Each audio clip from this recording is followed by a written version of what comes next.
ज्ञानिनामपि चेतांसि देवी भगवती ही सा बलादाकृष्य मोहाय महामाया प्रयक्षति। ओम दुर्गे स्मृता हर्ष भीतिमशेष जंतौ स्वस्थ स्मृता मतिमति वसुभान ददासी।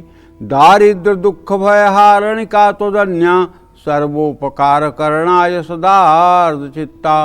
सर्वमंगल मंगल्ये शिवे सर्वार्थसाधिके शरण्ये त्र्यंबिके गौरी नारायणी नमोस्तुते। शरणागत दीनार्थ परित्राण परायणे सर्वस्यार्थ हरे देवी नारायणी नमस्तुते। सर्वस्वरूपे सर्वेशे सर्वशक्ति समन्विते भयभ्यस्त्राहिनो देवी दुर्गे देवी नमोस्तुते। रोगान शेषान पहंसि तुष्टा रुष्टा तु कामान सकलान भीष्टान। त्वामाश्रितानां न विपन्नराणां त्वामाश्रिता ह्याश्रयतां प्रयान्ति। सर्वा बाधा प्रशमनं त्रैलोक्यस्य अखिलेश्वरी एवमेव त्वया कार्यम अस्मद्वैरि विनाशनम। देखिए इस सप्त श्लोकी दुर्गा का पाठ है। भगवान शिव माँ पार्वती से कहते हैं, देवी त्वं भक्त सुलभे सर्व कार्य विधायिनी कलौ ही कार्य सिद्ध्यर्थम उपायम ब्रूहि यत्नतः। अगर आप संपूर्ण दुर्गा सप्तशती का पाठ नहीं कर सकते हैं या आपको पाठ करना नहीं आता है या पाठ करना आता है और आपके पास समयाभाव है, समय की अत्यंत व्यस्तता है, तो अगर ये सप्त श्लोकी दुर्गा का पाठ नित्य प्रातः सायं आप करना शुरू कर दें तो विश्वास करें जगत जननी जगदम्बा की असीम अनुकंपा आपके ऊपर बरसेगी, इसमें कोई दो राय नहीं है। जो लोग नित्य इस सप्त श्लोकी दुर्गा का प्रातः सायं पाठ करते हैं, भगवती सदैव उनके ऊपर अपने आशीर्वाद की बरसात करती हैं। जय मां विंध्यवासिनी। जय माता दी। नमस्कार, आप देख रहे हैं नवरात्रि स्पेशल कालचक्र। मैं हूं आपके साथ अंजलि आनंद और मेरे साथ हैं प्रश्न कुंडली विशेषज्ञ पंडित सुरेश पांडे जी। बहुत बहुत स्वागत है पंडित जी आपका। कन्या पूजन कर रहे हैं तो ना करें 10 गलतियां और रखें 10 बातों का ध्यान। देखिए नवरात्रि स्पेशल कालचक्र। नवरात्रि में कुछ लोग अष्टमी तो कुछ लोग नवमी के दिन कन्या पूजन करते हैं। अष्टमी और नवमी पर सही विधि विधान से की गई कन्याओं की पूजा और सेवा आपको पूरे नवरात्रि का फल देती है। लेकिन क्या आपको पता है कि कन्या पूजन से जुड़ी 10 गलतियां आपको पाप का भागीदार भी बना सकती है? तो कैसे करना इस बार नवरात्रि में कन्या पूजन, और वो 10 गलतियां कौन सी हैं जो कन्या पूजन करते समय हमें भूलकर भी नहीं करनी है? यही सब जानने के लिए ध्यान से देखिए आज का नवरात्रि स्पेशल कालचक्र। तो कन्या पूजन में कितनी कन्याएं होनी चाहिए, साथ ही कन्याओं के साथ एक बालक का पूजन क्यों किया जाता है, क्या है इसके पीछे का शास्त्रीय कारण और विधान, ये पंडित जी से सबसे पहले समझते हैं, क्योंकि ये सब हम लोग सुनते आ रहे हैं लेकिन इसके पीछे का वजह क्या है ये भी आज समझते हैं पंडित जी से। पंडित जी बताएं।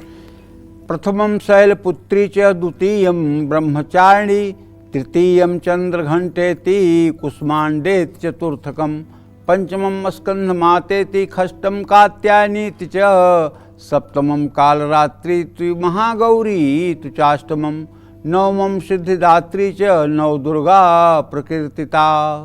भैया 9 दुर्गा हमारे शास्त्रों की मान्यता है, दुर्गा जी के 9 रूप हैं।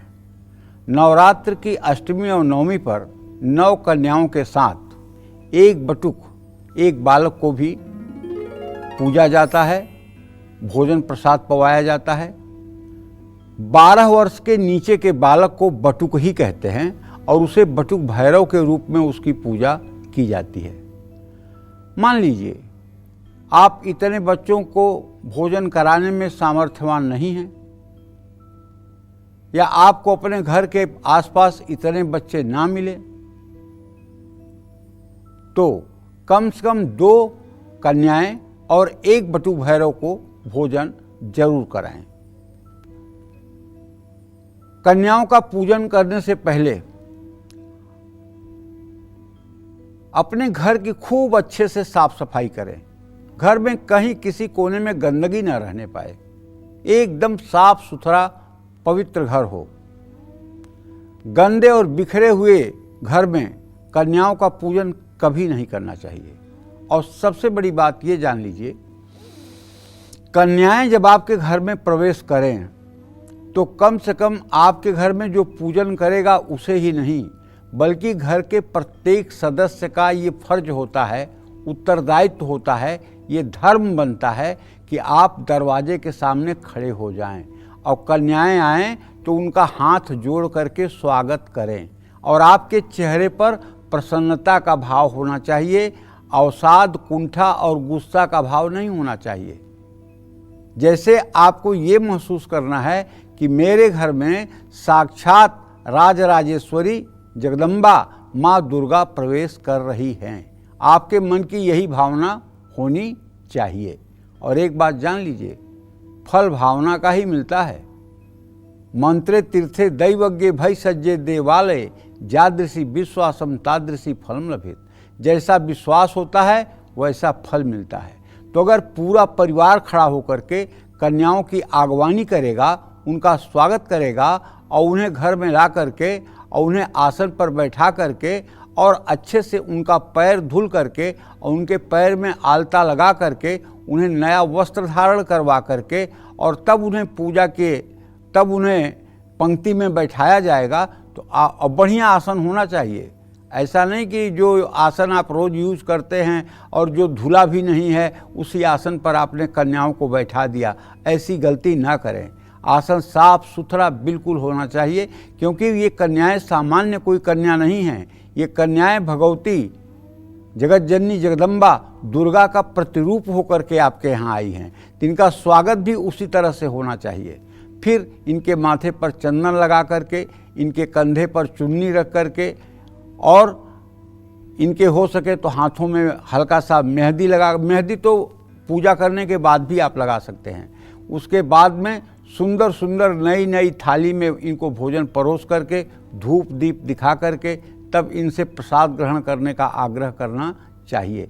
लेकिन सबसे बड़ी बात है कि जितने मिनट कन्याएं आपके घर में रहें उतने मिनट परिवार के हर सदस्य के हृदय में उत्साह अंकुरित होता रहे।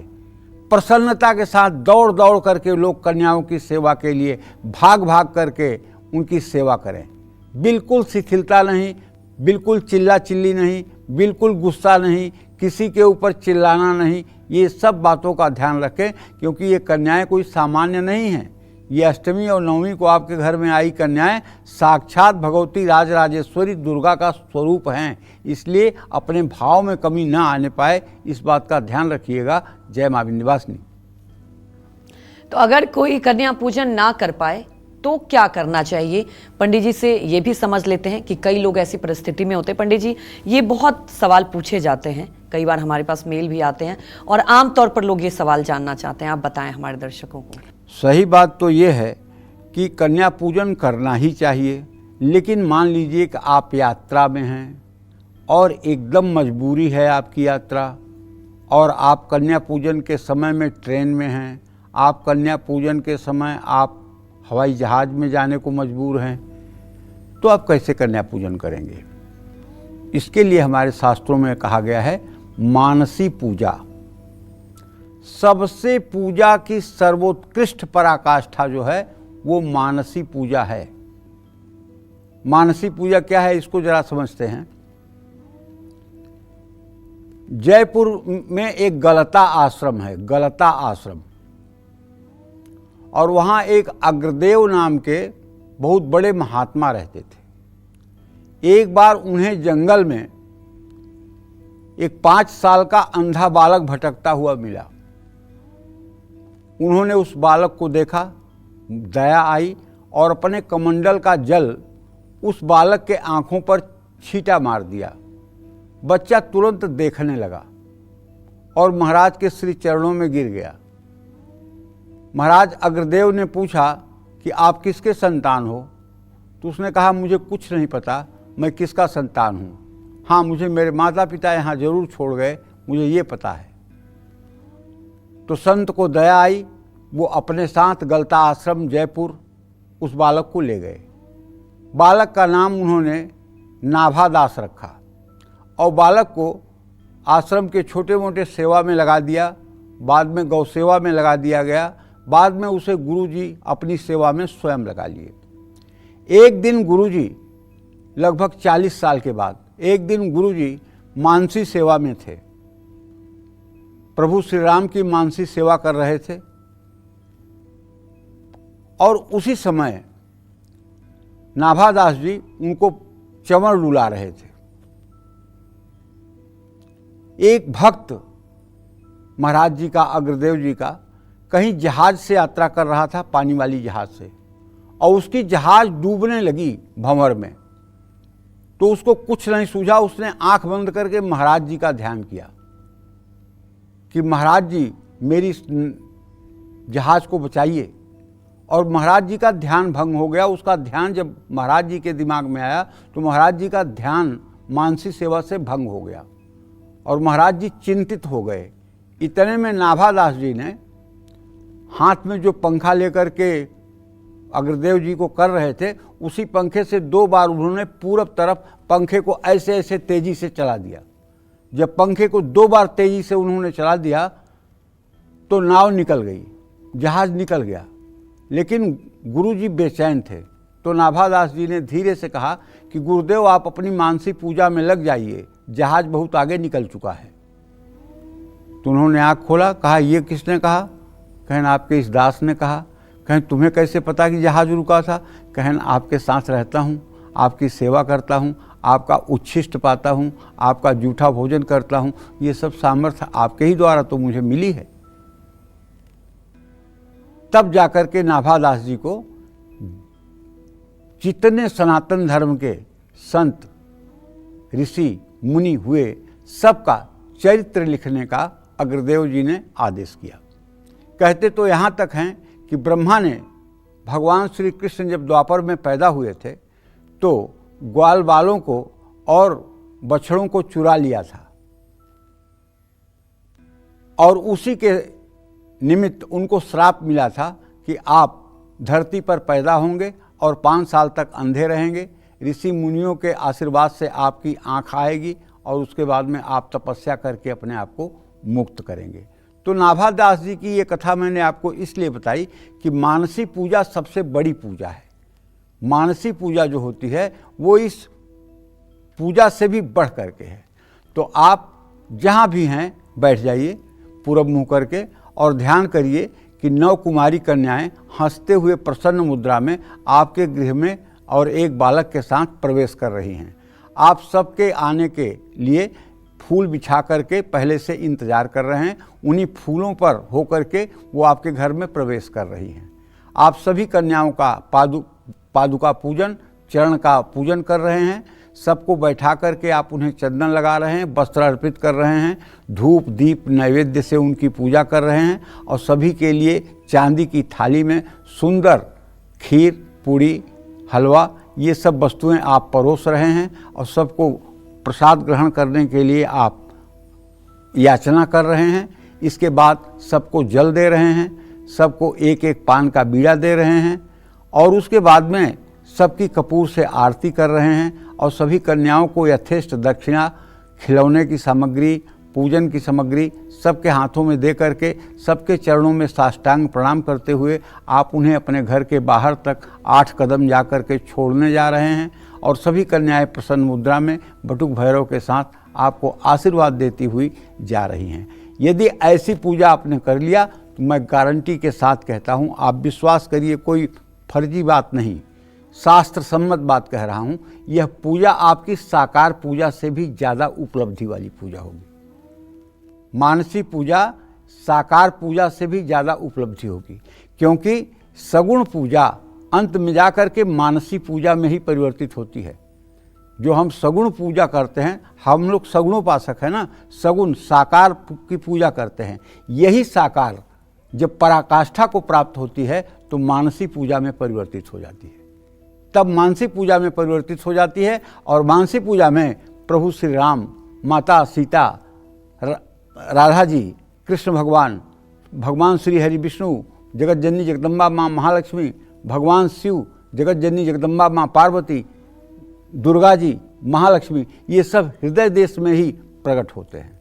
ये सब हृदय देश में ही प्रकट होते हैं। हिमालय ने पूछा एक बार माता पार्वती से कि आप देवी कहाँ रहती हो, तो उन्होंने साफ साफ कहा देवी भागवत पढ़ लीजिएगा, देवी भागवत में लिखा हुआ है, ना हम बसते कैलासे ना तीर्थे ना बैकुंठे नवा करहिचित वसामी मद ज्ञानी हृदयाम भोज मध्य। मैं तो अपने ज्ञानी भक्तों के हृदय में निवास करती हूँ और कहीं नहीं निवास करती हूँ। ज्ञानी भक्त कौन है? जो मानसी पूजा करता है। ज्ञानी भक्त कौन है? जो समस्त स्त्रियों में भगवती का रूप देखता है। ज्ञानी भक्त कौन है? जो इस पूरे चराचर जगत को संचालित करने वाली उसी त्रिगुणात्मिका शक्ति को नमन करता है। तो कहने का आशय ये है कि जगत जननी जगदम्बा का ही यह स्वरूप पूरा संसार है। ऐसा भाव जिस दिन आ जाएगा उस दिन सारी पूजा साकार हो जाएगी। जय मां विंध्यवासिनी। तो देखिए, पंडित जी ने आपको ये तो बता दिया कि अगर आप किसी परिस्थिति में कन्या पूजन नहीं कर पाते हैं तो आप क्या करें, क्योंकि कहते हैं ना कि आप अगर भक्ति से भाव से माँ को याद करते हैं तो माँ हमेशा आपको आशीर्वाद देती हैं। कन्या पूजन के समय जब कन्याएं घर में आए तो सबसे पहले आपको क्या करना चाहिए, किन चीज़ों का भोग लगाना चाहिए और कैसे करनी है कन्याओं की सेवा, ये पंडित जी से जानते हैं। बताएं पंडित जी। घर में जब कन्याएं आएँ पूजा के लिए तो उनको तुरंत भोजन कराने के लिए ना बैठा दें और उनका नाम लेकर ना बुलाएं। 2 आग्रह तो मेरा ज़रूर मानिएगा। 2-3 कुर्सियां रख लीजिएगा, जहां वो आएँ वहां उस कुर्सी पर उन्हें बैठा दीजिएगा। एक बड़ी सी पानी की परात रखिएगा, उसी में एक लोग पानी डालें, एक लोग पैर धोएं। अगर पति पत्नी दोनों हैं तो पत्नी को पानी डालना चाहिए, पति को पैर धोना चाहिए, क्योंकि देवियों की पूजा देवी करती हैं तो उसका फल अगर 99% है, लेकिन अगर पुरुष करते हैं तो उसका फल 100% है। पुत्रों के ऊपर माता की कुछ ज़्यादा ही कृपा होती है, इसीलिए कहा गया है कुपुत्रो जाए तो क्वचदपि कुमाता न भवति। तो कहने का आशय ये है, उनको पूरब मुँह करके आप कुर्सी पर बैठा दीजिए, उनके नीचे एक पीतल की परात रख दीजिए और उनका पैर धोइए और साफ तौलिया से उनके पैर को पोंछ दीजिए। फिर घर की दूसरी महिला उनके पैरों में आलता लगाएं। ऐसा सभी 9 कन्याओं के साथ करें और जो बटुक भैरव हैं उनका भी पैर धो दें। उसके बाद में आप उन्हें नया वस्त्र दे सकते हैं। नया वस्त्र देने के बाद उन्हें पंक्ति में पूरब मुँह करके बैठाएं या पश्चिम मुँह करके बैठाएं। 2 ही दिशाओं में उनका मुंह होना चाहिए, या तो पश्चिम दिशा में या तो पूरब दिशा में, और साफ सुथरे आसन पर बैठाएं। सबको अगर आप नया वस्त्र दे सकते हैं तो नया वस्त्र दें, नहीं तो एक एक चुनरी तो सबके कंधे पर जरूर रखें, एक एक माला सबके गले में जरूर पहनाएं, चंदन का टीका सबके माथे पर जरूर करें। इतना करें, इसके बाद में धूप जला करके सबको धूप दिखाएं, दिया जला करके एक दिया से सबको दिया दिखाएं और हर समय ये मंत्र बोलें, ओम नमो देव्यै महादेव्यै शिवाय सत्तं नमः, नमः प्रकृत्यै भद्रायै नियताः प्रणतास्वतां, कुमारी देव्यै नमः चंदनं समर्पयामि, कुमारी देव्यै नमः पुष्पमालां समर्पयामि, कुमारी देव्यै नमः वस्त्रं समर्पयामि, कुमारी देव्यै नमः गंधाक्षतं समर्पयामि, कुमारी देव्यै नमः धूपम समर्पयामि, धूपम आघ्रापयामि, कुमारी देव्यै नमः दीपम दर्शयामि, कुमारी देव्यै नमः नैवेद्यम निवेदयामि। इस तरह से बोलते हुए माता की सेवा में लग जाइए और उनके पैर धो करके हल्दी कुमकुम और चावल चढ़ाइए। माँ दुर्गा को हलवा पूड़ी खीर चना और फल का भोग लगाइए, जो भी आपके पास हो सके। जो मैं कह रहा हूँ जरूरी नहीं है कि यही, जो आप अच्छे से कर सकते हैं। हो सकता है हम पंडित आदमी हैं, कंजूसी में कुछ कह रहे हैं कम, तो आप कुछ करना चाहते हैं ज़्यादा, तो मेरी बातों पे न आइएगा और अच्छा से अच्छा जो आप कर सकते हैं उसे करिएगा। कन्याओं को खीर पूड़ी चना हलवा जलेबी दही अपनी इच्छानुसार जो उनकी इच्छा हो उन्हें खाने दें, ग्रहण करने दें। किसी एक कन्या से परिवार के सभी सदस्यों से, जो 10 साल की कन्या होगी जिसको सुभद्रा कहते हैं, उस कन्या से अगर हो सके तो परिवार के जितने सदस्य हैं सबको अपने हाथ में कलावा बंधवाना चाहिए और सबको उनका चरण स्पर्श करना चाहिए। ये कलावा कोई साधारण कलावा नहीं होगा। ये कलावा ब्राह्मणों द्वारा बांधा जाने वाला जो कलावा होता है उससे 100 गुना ज़्यादा ताकतवर कलावा होगा। ये जगत जननी जगदम्बा के हाथ से आपके हाथ में रक्षा कवच बंधेगा। तो कुंवारी कन्याओं को साफ आसन पर बैठाइए। घर में ज़्यादा कन्याएं अगर आ जाएं तो ना उन्हें डांटिए ना भगाइए। अगर ज़्यादा लड़के भी आ जाएं तो न डांटिए न भगाइए। पूजा तो आप 9 कन्या और 1 बटुक का ही करें, लेकिन शेष जो आए हुए हैं उनको भी आप कुछ प्रसाद की सामग्री दें और उन्हें भी कुछ दक्षिणा के नाम पर दें। उन्हें निराश न करें और उन्हें डांट करके न भगाएं। अरे नहीं नहीं बहुत हो गई अब जाओ जाओ जाओ, ऐसी कोई व्यवहार की वार्ता ना करें। क्योंकि अगर कोई आता है तो वो भगवती की प्रेरणा से आपके यहाँ आता है, तो इसलिए आप उनका अपमान या तिरस्कार ना करें। अगर ज़्यादा भी बटुक आ जाएं तो उनको वापस न लौटाएं, कुछ न कुछ देकर उनको अपने द्वार से प्रसन्न होकर के वो विदा हों, इस बात का ध्यान रखें। जय मां विंध्यवासिनी। तो कुछ लोग अपने घर के अंदर बिठाकर कन्या पूजन ना करके दरवाजे से ही कन्याओं को भोजन और दान दे देते हैं। क्या ये सही है? पंडित जी से इसका जवाब लेते हैं पंडित जी, क्योंकि ये भी कई बार देखा जाता है कि सिर्फ बाहर ही फल फ्रूट्स दे दिए जाते हैं और विदा कर दिए जाते हैं। ये एकदम गलत है, ये एकदम गलत है। अगर ऐसा करना है तो किसने आपको मजबूर किया है कि आप कुमारी पूजन करें? किसी ने आपको मजबूर नहीं किया है। आप ये इसलिए करना चाहते हैं कि आपके आवागमन का चक्कर बंद हो जाए। आप इसलिए करना चाहते हैं कि आप ऋण रोग दरिद्रता से मुक्त हो जाएं। आप इसलिए करना चाहते हैं कि आप श्रीमान बन जाएं। अगर आप बनना ही नहीं चाहते हैं तो दरवाजे के बाहर भिखारियों की तरह वो जगत जननी जगदम्बा का स्वरूप है, उन्हें आप देने लायक हो गए? कभी नहीं हो सकते, 7 जन्म नहीं हो सकते। जिनकी एक अनुकंपा से सारी सृष्टि संचालित होती है, उन्हीं की स्वरूपा ये देवियां आपके दरवाजे पर खड़ी हैं और आप उनका स्वागत नहीं कर पा रहे हैं। आपका तो जीना ही बेकार है। ऐसे जीवन से तो न जीवन ही अच्छा है। नहीं मानते, कोई बात नहीं। बहुत से सनातन धर्म के अलावा धर्म हैं जहाँ कुमारी पूजन का कोई महत्व नहीं है, जहाँ कोई कुमारी पूजा नहीं होती है। तो क्या वो लोग जीवन नहीं जीते हैं? वो लोग भी जीवन जीते हैं। लेकिन हमारा वैशिष्ट है, हमारी यही विशिष्टता है कि हम सनातन धर्मी सभी कार्यों को दूरदृष्टि रख करके और उसे सृष्टि के हित के लिए, प्रयोजन के लिए उसका उपयोग करते हैं। इसलिए हाथ जोड़कर निवेदन है कि सब कुछ करिए, लेकिन कन्याओं को जाति से, कन्याओं को वर्ण से बिल्कुल आंकने की गलती मत करिए।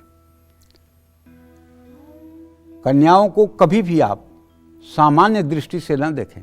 उन्हें किसी की बेटी समझने की भूल न करें। वो जगत की माता के रूप में आपके यहाँ उपस्थित हुई हैं और उसी रूप में आपको उन्हें देखना चाहिए। ये बात बहुत ध्यान रखने योग्य है। नहीं, मैं तो बार बार कहता हूँ, कर्मकांड जो है दुधारी तलवार है। अगर कन्याएं आपके दरवाजे से रूठ कर जाती हैं, कन्याएं अगर जाते समय अपने मन में आपके लिए बुदबुदाते हुए जा रही हैं, तो आप समझ लीजिए कि आपका कल्याण कोई देवता नहीं कर पाएगा, कोई भगवान नहीं कर पाएगा।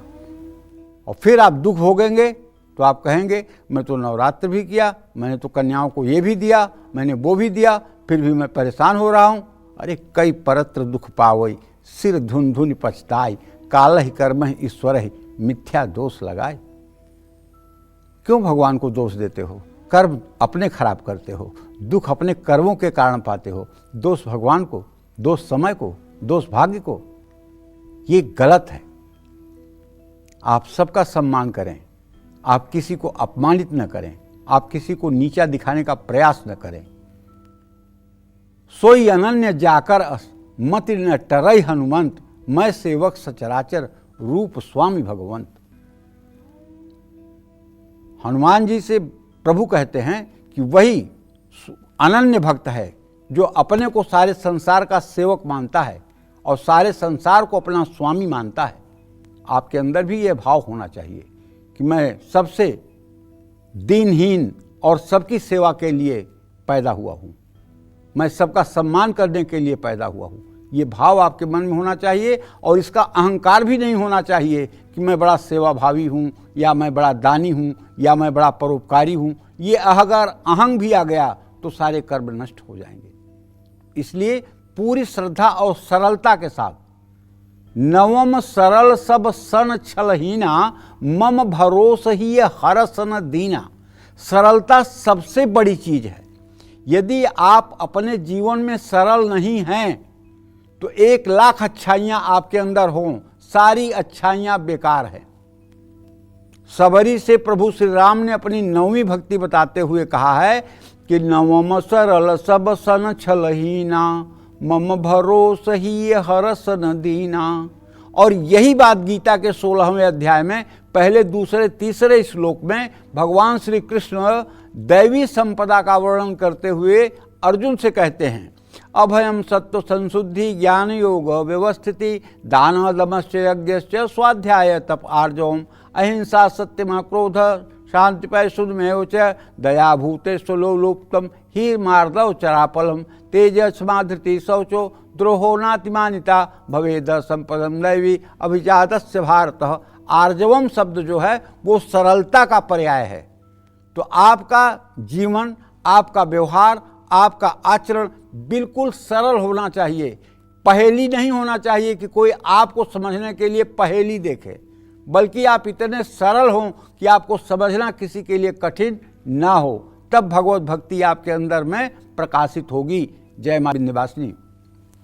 और आज के स्पेशल शो में पंडित जी हमें अष्टमी और नवमी पर कन्या पूजन करने की सही विधि और खास नियमों के बारे में बता रहे हैं। तो चलिए इसी महत्वपूर्ण चर्चा को आगे बढ़ाते हुए पंडित जी से जानते हैं कि कन्याओं का पूजन करने के बाद हमें किन बातों का खास ध्यान रखना चाहिए। बताएं पंडित जी।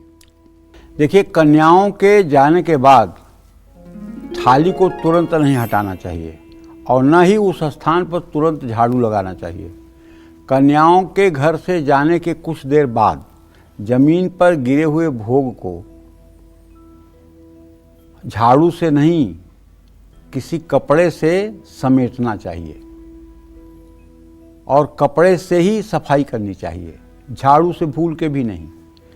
कन्याओं को आप जिन बर्तनों में भोजन कराए हैं उनको भी फौरन न धोएं। नवरात्रि में कन्याओं को भोजन के बाद 5 तरह की सामग्री देना शुभ होता है। अब वो अपनी अपनी सामर्थ्य है कि कौन कितना देता है, इसके लिए मैं कोई बंधन नहीं दूंगा। अपने शक्ति और सामर्थ्य के अनुसार कंजूसी नहीं करना चाहिए। यदि आपकी सामर्थ्य है तो अपने सामर्थ्य का पूरा प्रदर्शन कीजिए। अगर आप सोना दे सकते हैं तो सोना सभी कन्याओं को दीजिए, चांदी दे सकते हैं तो चांदी दीजिए। कंजूसी करके धन बचाने से कोई फायदा नहीं होगा। जितना आप कन्याओं को देंगे, मैं गारंटी के साथ कहता हूं, उसमें 1,00,000 का गुणा कर लीजिएगा और अगले साल में रिजल्ट देख लीजिएगा। 1,00,000 का गुणा करिएगा। 1 रुपया खर्च करेंगे तो 1,00,000। बस सच्चे मन से करने की जरूरत है, समर्पण के साथ, उत्साह के साथ समर्पण करने की जरूरत है। इसलिए नहीं कि पंडित जी ने कहा है कि 10 रुपया देंगे तो 10,00,000 हो जाएगा तो 10 दे ही दें। अरे पंडित जी तो कहेंगे ही, आपकी श्रद्धा भी होनी चाहिए। आपकी श्रद्धा भी होनी चाहिए। मेरी तो श्रद्धा है कि अगर मैं किसी कन्या को 10 रुपया देता हूं तो निश्चित रूप से हमें मिलेगा, और माता के ऊपर विश्वास करना चाहिए। सन 2002 में जब मैं विंध्यवासिनी में रहता था तो वहाँ मतलब कि एक छोटे से आश्रम में मैं रहता था। वहीं एक टीन का छोटा सा बक्सा रख करके और उसमें कुछ अपनी किताब कापी रख करके, कुछ पैसे वैसे रख करके मैं वहीं अपना ज्योतिष का काम करता था और अपना पूजा पाठ करता था। तो नवरात्र के एक दिन पहले एक सज्जन आए, बोले कि आपका बहुत नाम सुना है पंडित जी, और मैं नवरात्र में 9 दिन रहना चाहता हूँ विंध्यवासिनी में, उसके लिए आपसे कुछ व्यवस्था चाहिए। हमने कहा आज्ञा करें ब्राह्मण देव, क्या चाहिए? तो उन्होंने कहा मुझे 500 रुपये का सहयोग करिए। तो मैंने अपने बड़े बेटे से कहा भाई 500 रुपया दे दे। तो 500 रुपया उसने निकाल करके दे दिया। फिर 10 मिनट बाद एक दूसरे विप्रदेव आए। उन्होंने कहा कि हम तो प्रतापगढ़ से आए हैं और आपके ही नाम को सुन करके आए हैं, और कुछ नवरात्र में रहने के लिए, भोग सामग्री के लिए कुछ आप सहयोग कर दीजिए। हमने कहा कितना? तो उन्होंने कहा 500 में तो हो जाएगा। तो 500 मैंने बेटे से कहा, उसने भी दे दिया। फिर इसके बाद एक आए जो हमारे बहुत पूर्व परिचित थे, वो सबसे बाद में आए। बोले हाल चाल पूछ ले। उसके बाद कहे कि अब चलिए कुछ करिए व्यवस्था माता को भोजन प्रसाद के लिए, हमारे भोजन प्रसाद के लिए। तो हमने उनसे पूछा भी नहीं और बेटे से कहा कि 500 रुपया इन्हें भी दे दो, दे दिया। अब जब वो निकल के गए तो बेटा तो तमक कर मेरे सामने खड़ा हो गया, भैया एकदम रुद्र रूप। अब मत कहिएगा किसी को देने के लिए, और केवल 300 रुपया बचा है। हमने कहा यार तुम गुस्सा क्यों हो रहे हो, माता तो बैठी हुई है ना, क्यों गुस्सा हो रहे हो, तुम 1500 दे करके बस रुक जाना चाहते हो, कोई बात नहीं अब नहीं कहूँगा। तब तक एक सज्जन आए, हमारे यहाँ माधो सिंह घोसिया एक जगह है, वहाँ का एक सोने चांदी के व्यापारी आए। वो बोले गुरुदेव आप थोड़ा समय देकर हमारी ये 5 जन्म कुंडली देख लीजिए। हमने 5 कुंडली देख ली आधे घंटे में। तो उन्होंने हमको 2500 रुपया दक्षिणा दिया। हमने कहा भाई मेरी तो दक्षिणा 100 रुपये होती है, 500 रुपये होती है, आप 2500 क्यों दे रहे हैं। कहने गुरुदेव अब मेरा अपमान मत करें, ये आप अपने पास स्वीकार करके रख लें। तो हमने रख लिया। जब वो चले गए तो मैंने बेटे से कहा कि देख तू 1500 दिया ना, और 15 मिनट के अंदर 2500 तुझे मिल गया, ठीक है। अगर तू शायद 1800 दे करके खाली हो गया होता, नंगा हो गया होता, तो शायद माता 1 करोड़ भेज देती। इसलिए माता की शक्ति और सामर्थ्य पर कभी प्रश्न चिन्ह नहीं लगाना चाहिए। जो लोग माता की शक्ति और माता की भक्ति पर प्रश्न चिन्ह लगाते हैं वो नराधम अभागा हैं और अभागा रहेंगे। अभागा पैदा हुए हैं, अभागा मरेंगे। अगर माता के ऊपर विश्वास है कि मेरी माँ सब कुछ कर देगी, अगर इस बात का ठसक है कि मेरी माँ के रहते कभी मेरा अपमान नहीं होगा, मेरी माँ के रहते कभी मैं अभाव से नहीं गुजरूंगा, मेरी माँ के रहते कभी मेरा सम्मान नहीं जा सकता है, पक्की बात है कि आप इस धराधाम पर सूरज की तरह चमकोगे, सूरज की तरह चमकोगे। केवल अपने आस्था और विश्वास के पिलर को मजबूत कर लो, माता के प्रति अपना पूरा समर्पण दिखाओ, और माता के ही कृपा से आज जो कुछ भी आप देख रहे हैं। अरे हम तो 47 साल पहले भी यही पंडित जी थे, इतना ज्योतिष मुझे आती थी जितना आज आती है। ऐसा कुछ नहीं कि आज मुझे सींग जम गई है, आज मैं बड़ा जानकार हो गया हूँ। पहले भी आती थी और पहले भी मुझसे बहुत लोग मिलते थे, लेकिन गांव देश की पंडिताई 10 रुपये, 20 रुपये, 25 रुपये, 5 रुपये की होती थी और जीवन किसी तरह से चलता था। माता ने चक्र चलाया, उन्होंने पूरी दुनिया बदल दी। उसमें हमारा क्या, सब कृपा तो उनकी है, सब करना धरना तो उनका है। हमें दिल्ली में तुम्हारा कोई रिलेटिव भी नहीं रहता था जिसके परिचय से हम दिल्ली में आते, और दिल्ली में आना, टेलीविज़न पर बोलना, वो भी 18 साल लगातार टेलीविज़न पर बोलना, ये सब किसने किया भाई? ये सब उसी जगत जननी जगदम्बा ने किया है। इसमें हमारा कोई पुरुषार्थ नहीं है, हम तो उपकरण हैं, उपकरण। जहां उसने रख दिया वहां रख दिया। इसलिए मैं सभी दर्शकों से अपने चाहूँगा कि आप लोग भी अगर भगवती का आराधन पूजन करते हैं तो अपने मन में कम से कम यार एक घमंड पाल लो, और कोई घमंड मत पालो, एक घमंड पाल लो, मैं माँ का माँ मेरी, मैं माँ का माँ मेरी।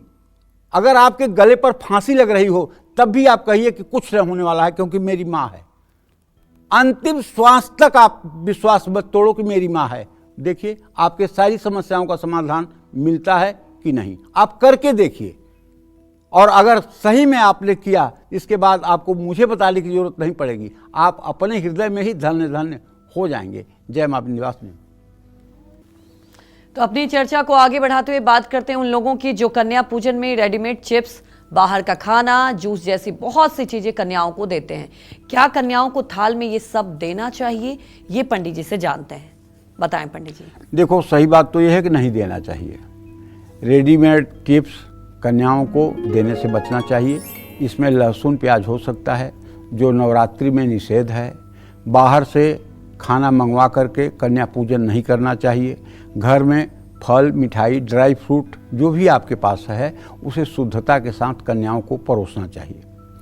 बाहर के भोजन को सात्विक और शुद्ध नहीं माना जाता। पता नहीं कैसे आदमी ने उसको स्पर्श किया है।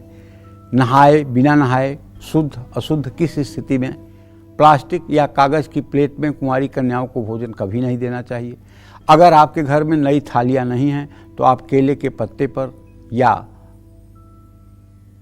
पत्तियों का जो पत्तल होता है उस पर आप दे सकते हैं। लकड़ी की प्लेट में आप भोजन दे सकते हैं। कन्याओं की थाल में लौंग रखने से माँ दुर्गा प्रसन्न होती हैं। भोजन करने के बाद कन्याओं को हाथ धुलाते समय उनको उस स्थान से उठाएं नहीं, बल्कि एक बड़ी थाल में लोटे में पानी भरकर कन्याओं के हाथ धुलवाएं। लौंग का मतलब कैसे सीधे लौंग मत रख दीजिएगा थाली में, नहीं। जितनी कन्याएं हैं, 9 कन्याएं हैं, तो 9 पान का बीड़ा बना लीजिएगा पीले पीले पत्ते का, और सब में एक एक लौंग की कली चुभा दीजिएगा।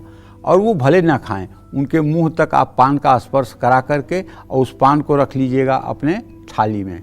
और बाद में घर के लोग वही पान, उनका जूठन प्रसाद के रूप में अगर ग्रहण करेंगे तो मैं दावे के साथ कहता हूँ, विद्यार्थी ग्रहण करेगा तो सरस्वती का पुत्र बन जाएगा, व्यवसायी ग्रहण करेगा तो लक्ष्मी का पुत्र बन जाएगा, और यदि पुरुषार्थी उसको ग्रहण करेगा तो उसके पुरुषार्थ की कोई सीमा नहीं रहेगी। जय मां विंध्यवासिनी। तो कन्या पूजन के समय कन्याओं को अपने घर की किस दिशा में बिठाना चाहिए और पूजन के दौरान खुद किस दिशा में बैठना चाहिए, इस बारे में पंडित जी से जानते हैं। बताएं पंडित जी। कन्या पूजन के समय कन्याओं को अपने घर की उत्तर या पूर्व दिशा में, ईशान कोण में ज़्यादा करके, अगर साफ जगह हो तो बैठाना चाहिए। नहीं तो आप बैठाने को कहीं भी बैठा सकते हैं, बशर्ते वहाँ साफ सफाई बहुत अच्छी होनी चाहिए और आसन बिल्कुल अच्छा और नया वाला होना चाहिए। कन्या पूजन करने वाले व्यक्ति को खुद पूर्व दिशा की ओर मुख करके पूजन करना चाहिए। कन्याओं को अर्घ्य और पाद्य भी पूर्व दिशा की ओर मुख करके करना चाहिए। कन्याओं का निराजन दक्षिण पूर्व दिशा की ओर मुख करके करना चाहिए। माँ का प्रसाद बनाते समय भी आपका मुख पूर्व दिशा में होना चाहिए। फिर कन्याओं की थाली लगाते समय अपना मुख पूर्व दिशा में रखें। कन्याओं को उत्तर पूर्व दिशा की ओर मुख करके तिलक करें। कन्याओं को भोजन परोसते समय उनके बिल्कुल सामने ना खड़े हों। इन सब बातों का अगर आप ध्यान रखेंगे तो निश्चित रूप से आपका कन्या पूजन सफलता को प्राप्त होगा। जय मां विंध्यवासिनी। तो कन्याओं को भोजन कराने के बाद आपको कन्याओं को क्या देकर विदा करना चाहिए, ये भी पंडित जी से जानते हैं। बताएं पंडित जी। कन्याओं को भोजन कराने के बाद गरी गोला, खिलौना, चूड़ियाँ, दक्षिणा, सब चीज़ें आपको देनी चाहिए। उनके दोनों हाथों में पूरा दोनों हाथ भर जाए, ऐसी व्यवस्था करनी चाहिए। तो कुछ लोग नारियल देकर विदा करते हैं, बहुत शुभ मानते हैं। नारियल को श्रीफल माना जाता है, ये माँ लक्ष्मी का बहुत प्रिय है। कन्याओं को नारियल देकर विदा करने से आपके घर में सुख समृद्धि हमेशा बनी रहती है, ऐश्वर्य की प्राप्ति होती है, घर में कभी भी धन का अभाव नहीं होता है। कन्याओं को भोजन कराने के बाद कोई एक मौसमी फल देकर के विदा करना होता है, चाहे सेब हो, चाहे नाशपाती हो, चाहे केला हो, ऐसा कोई फल देना चाहिए। फलों में सबसे शुभ केला है, क्योंकि केला भगवान विष्णु को बहुत प्रिय है। कन्याओं को विदा करते समय केला देने से श्रीहरि विष्णु की कृपा हमेशा परिवार पर बनी रहती है। जय मां विंध्यवासिनी। तो क्या कन्या पूजन होने तक परिवार के किसी भी सदस्य को कुछ भी खाना मना है, ये जान लेते हैं पंडित जी से। बताएं पंडित जी। देखिए, ऐसा है, कभी कभी आप कन्या पूजन सुबह सुबह कर लेते हैं, कभी कभी शाम को करते हैं। तो इसका मतलब तो नहीं कि पूरे दिन आप व्रत रहेंगे, पूरे दिन आप भूखे रहेंगे, पूरे दिन आप खाएंगे नहीं। आप जैसे अपना दैनिक रूटीन है उस तरह से आप नाश्ता पानी करें, जलपान करें, भोजन करें, कोई दिक्कत नहीं है। लेकिन जब कन्याएं आपके गृह में प्रवेश करें तब से लेकर जब तक कन्याओं की आप विदाई न कर दें, तब तक घर के बालकों को छोड़ करके और घर के किसी सदस्य को कुछ खाना पीना नहीं चाहिए। कन्याएं ज्यों ही आपके घर में प्रवेश करें तब से लेकर के और जब तक उनकी आप सम्मानपूर्वक विदाई न कर दें, तब तक किसी भी 12 साल के ऊपर के और 80-85 साल के अंदर के लोगों को कुछ खाना पीना नहीं चाहिए। ये हमारा शास्त्र कहता है, क्योंकि साक्षात भगवती जब विराजमान हैं तो उस समय आदमी को अपने जिह्वा पर और अपने भूख पर काबू रखना चाहिए। ये बात ध्यान रखिएगा। जय मां विंध्यवासिनी।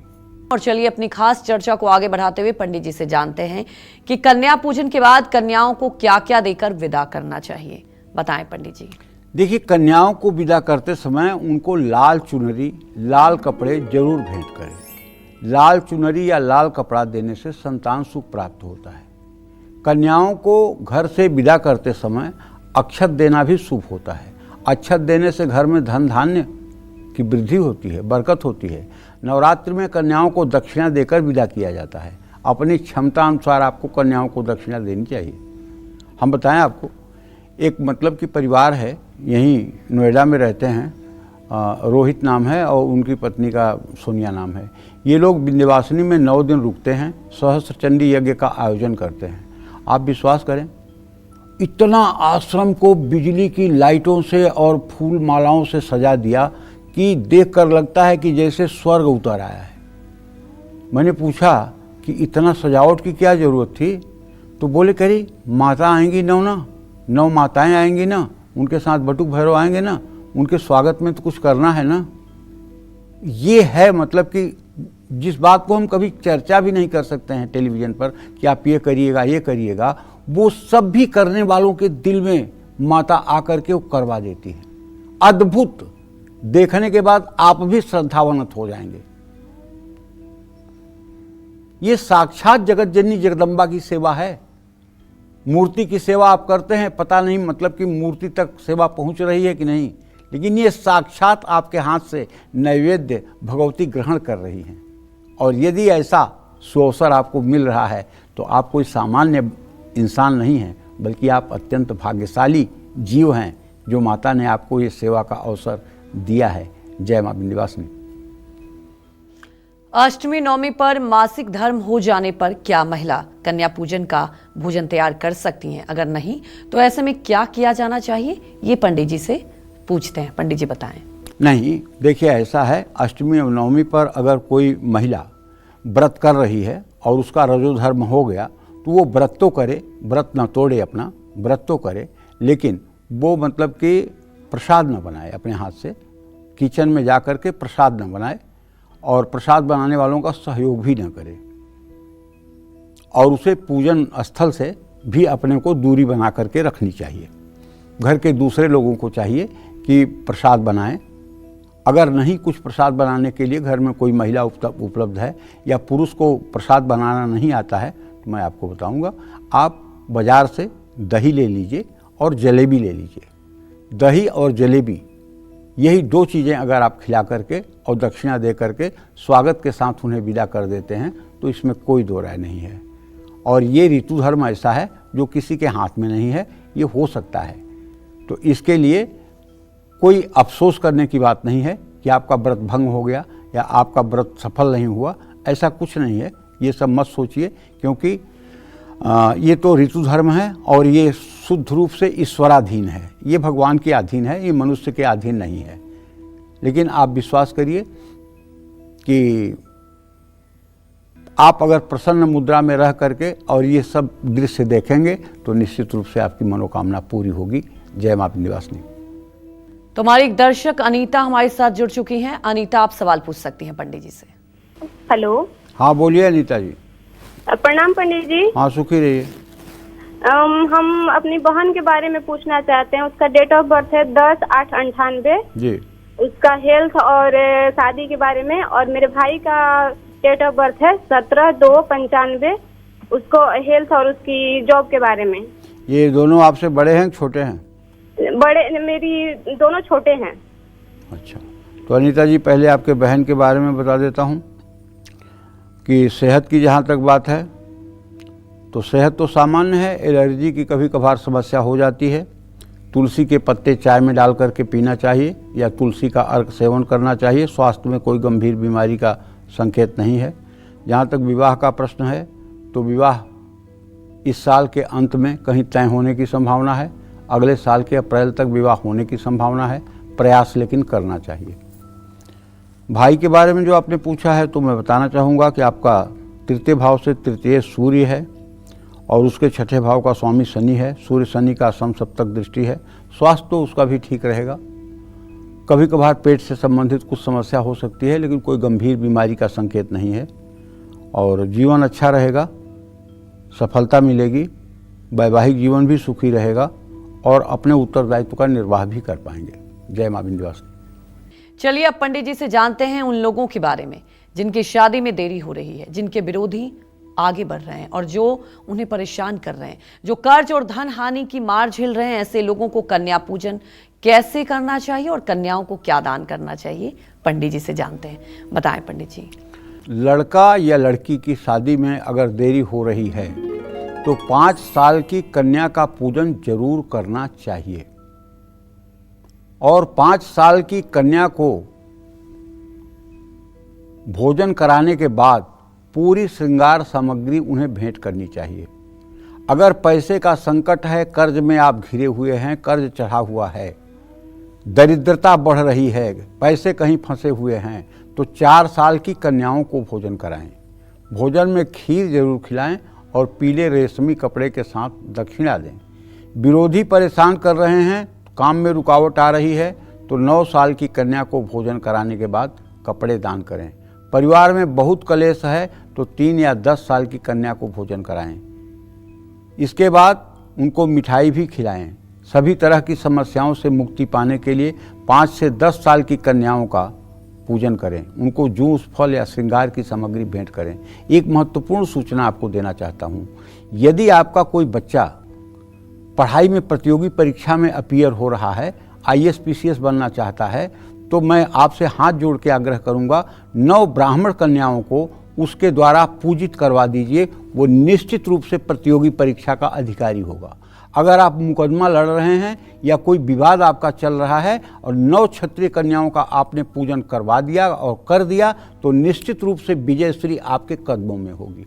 अगर आप गरीबी की मार झेल रहे हैं और कर्ज से आपका जीना मुहाल हो गया है, तो आप बनिया की 9 कन्याओं का पूजन करके और आप सुख, समृद्धि, ऐश्वर्य से परिपूर्ण हो सकते हैं। अगर आपको बहुत बड़ा कोई श्राप लगा हुआ है और आपको संतान का सुख नहीं मिल रहा है, संतान का सुख के लिए आप तरस रहे हैं, तो जिन्हें मतलब कि निम्न वर्ग की कन्याएं कहते हैं, दलित समाज की कन्याएं, उनको अगर आप 9 कन्याओं को विधिवत पैर धो करके पूजन करें और उन्हें भोजन कराएं, तो मेरी गारंटी है 1 साल के अंदर आपके घर में किलकारी गूंजेगी और होनहार तेजस्वी बालक पैदा होगा। ये उपाय करके देखिए। ये शास्त्रों की लिखी हुई बात कह रहा हूँ, ये मेरी कोई मनगढ़ंत बात नहीं है, ये शास्त्रों की लिखी हुई बात है। जय मां विंध्यवासिनी। पंडित जी, हमारे दर्शकों को आपने इतनी महत्वपूर्ण जानकारी दी, आपका बहुत बहुत धन्यवाद। धन्यवाद। उम्मीद यही करते हैं कि आपको भी आज का हमारा विषय बहुत पसंद आया होगा और कल नवरात्रि की अष्टमी पर ढेरों उपाय लेकर आएंगे हम पंडित सुरेश पांडे जी के साथ। तब तक कालचक्र की पूरी टीम को अनुमति दीजिए। नमस्कार।